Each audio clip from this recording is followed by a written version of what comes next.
I'm happy to be joined by Dr. Jane Reusch right now, who is the President of Medicine and Science for the American Diabetes Association. So tell us about diabetes in 2018 and how you feel about the potential for overcoming some of the challenges that we faced.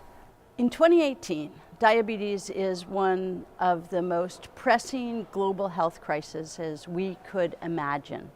In the United States alone, it's affecting 30.3 million, with another 84 million at risk for developing diabetes with prediabetes.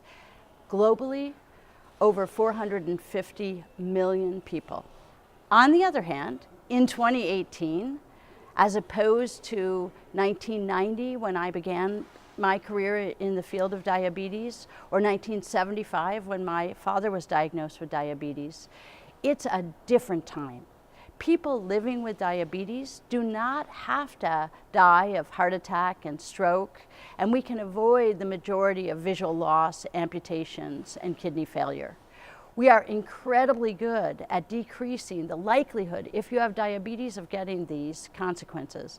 On the other hand, because we have so many more people with diabetes, these are still world problems.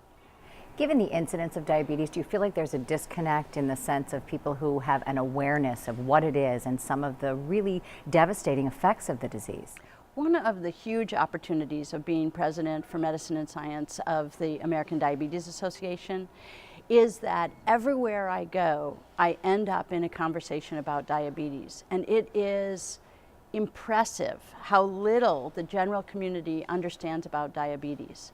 Given that we in the United States are spending 1 in 4 healthcare dollars on diabetes, $327 million on diabetes last year, 2017, you would think it would be on everybody's mind. But it isn't. And for the people who think about it, they think about it in a very peculiar way. They think type 1 diabetes, that's just little kids, that's so sad, but you give them insulin and it's fine. They think type 2 diabetes, those are slovenly, lazy people who don't care about their health, it's their fault. And they don't understand that the genetic predisposition to type 2 diabetes is very potent. And while it is accelerated by our obesity epidemic and our very sedentary lifestyle, it is not people's fault.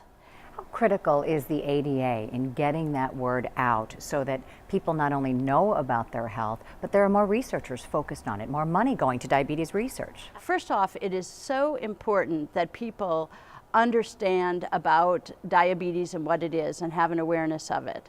We've just recently launched a risk test campaign, which has been very exciting because it turns out that the 84 million people with prediabetes, only about 10% of them know that they have prediabetes. Where does that then leave us in the research realm? How does the ADA support research? What the ADA does is it takes nascent ideas, nascent creative, innovative ideas, and gives people funding in order to generate adequate preliminary data to be seriously considered by federal granting agencies. The ADA also sponsors young people to recruit and retain young people in the field of diabetes research, giving these young people funding for their early career development and resources to generate that preliminary data, plus putting them into a network of other researchers who have had to struggle with these same barriers in order to ask the big questions. And at a national level, we are on Capitol Hill, continuously saying, big problem, we need a big solution. This is 1 in 4 healthcare dollars. We need to invest in important solutions, and the ADA is fighting that on every level of generating the scientists, generating the questions, and making sure that nationally and globally this is a research issue.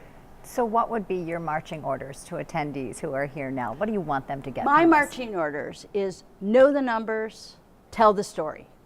Everyone at this meeting should be charged with being able to have that elevator pitch that diabetes is one of the most devastating and crucial crises facing not only health, but our global economy, and that to ignore it is not an option.